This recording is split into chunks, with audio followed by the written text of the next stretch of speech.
Hey everyone, today we're going to be taking a look at the prehistoric cultures of Oklahoma. All right, let's go ahead and take a look at our learning objective. It is to summarize the accomplishments of pre-contact cultures, including the Spiro mound builders.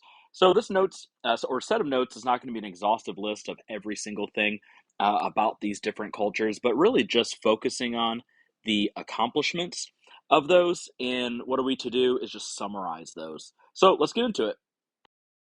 So, how did Native Americans actually get to North America? So, the first humans came to North America from Asia, and thousands of years ago during an ice age. So, small groups actually walked from one continent to another across a land bridge, and geologists call this Beringia. And you can see here, if I zoom in, that Beringia connects Asia into present day Alaska. And what Native Americans did is that they would move from Asia, walk across this land bridge right here, and then continue walking through what would be Alaska, Canada, into North America, and then eventually down here to Central America and then South America. So that's not to say that one person or one group of people in a span of a lifetime moved from Asia all the way down to South America, but over time, different groups started migrating and staying in certain places. They would populate and then continue southward down here. And so Beringia just means land bridge. All right, let's go ahead and take a look at our first pre contact cultures, which is going to be the big game hunters. So, big game, that just refers to the type of animal that you are going to be hunting. So, it's going to be big. You can even just put that in there big animal hunters. They existed from 25,000 to 5,000 BC, and they hunted big animals like, let's see, mammoth and mastodon, both which are currently extinct. And so, how do they actually hunt them? So, they actually use just big wooden spears. They use things, if we zoom in here, these are called Clovis points. And so these Clovis points were obviously on the end of a spear. And what they would do is that they would just go up to the animal and just start, it's kind of silly to say it, but just start stabbing it, throwing it. This was super dangerous because you have to think, obviously, you have to be really super close to these. You could be impaled by the tusks, you could be crushed, stomped on. So it was super dangerous. They followed their food source as well. So they were continually on the move. They didn't just stay in one spot. So they moved with their food source. All right, so the next group that we're going to take a look at are called the foragers. And these group of people live between the years 5000 BC to AD year one. Uh, a forager is somebody who forages. So, what does forage mean? It just means to gather. And so, these people, in addition to hunting, are going to gather things on the ground as they find them.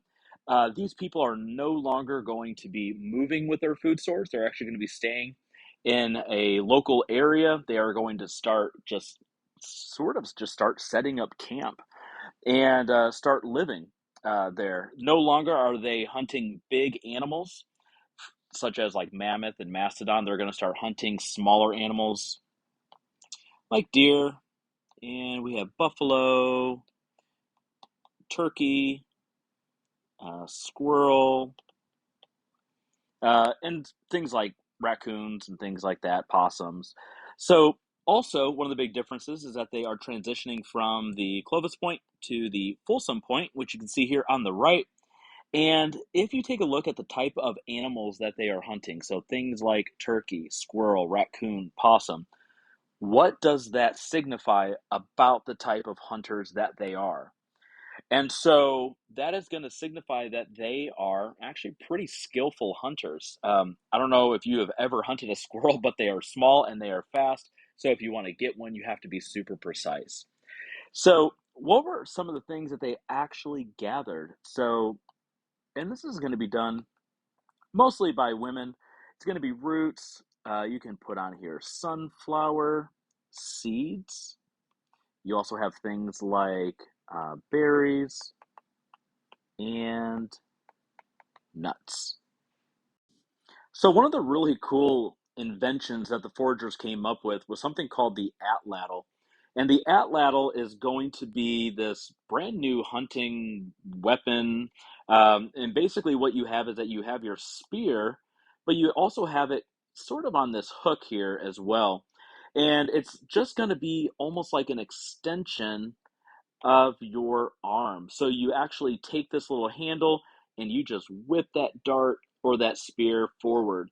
And why is this going to be sort of a change or a game changer in hunting? Well, it's going to be a lot more powerful. It's going to be a lot more precise as well. You can hunt from a longer distance. It's going to be safer as well, because you don't have to be as close to the animal. So you can see that obviously this guy here is not that super close. Whereas before, the big game hunters actually had to go up and stab the animal or get as close to be able to throw that spear. So this is going to be another really cool invention that the foragers come up with that's really going to revolutionize the hunting game. Next group we're going to take a look at is the early farmers. They lived from the year 1 to the year 1000. And so foragers eventually became farmers. We call these the early farmers. They grew crops such as maize, which is obviously just another name for corn. And they also planted corn and beans and squash and pumpkins. And where do you think that these people are actually going to start growing these crops? Well, it's going to be along rivers. So the early farmers are going to start living closer to rivers so they can start growing these crops. Like I said, maize, beans, squash, pumpkins. And they left their caves and started building homes. They're starting to become a little more social. And they're also going to be pretty artistic as well. So they're creating pottery using a coil technique, which is pretty interesting as well. So the next group we're going to take a look at is the Plains Village farmers. They're going to live around 8,800 to 1,400. They're going to grow the same type of crops that we talked about previously, but in addition to these, they're going to grow tobacco. They are going to start living in closer communities. They're going to start becoming more social. And this is what actually historians call the golden age of prehistory. They become more social. They live together in larger groups. They're starting to trade with groups in distant communities as well. And you guys probably have guessed, why do we actually call these the Plains Village Farmers? Well, because this is the Great Plains and Oklahoma is within the Great Plains. So they are the Plains Village Farmers. One of the cool things about this group is that they are going to actually master the bow and arrow. So this is going to revolutionize the way that Native Americans hunt for years and years to come. They're going to start hunting larger animals like bison, deer, and elk, as well as being able to precisely hunt smaller game that you can see here, and even small animals like crow. Also, this group is going to be a lot more religious, or actually have religious aspects to it. Historians, archaeologists have found actually smaller little figurines within the grave, signifying that there is some type of an afterlife thought within this group. People felt that whatever you were buried with is what you actually took into the next life. But this group right here is only going to last for about 600 years because of a drier climate. A drier climate is going to come in and push these guys to full time bison hunting.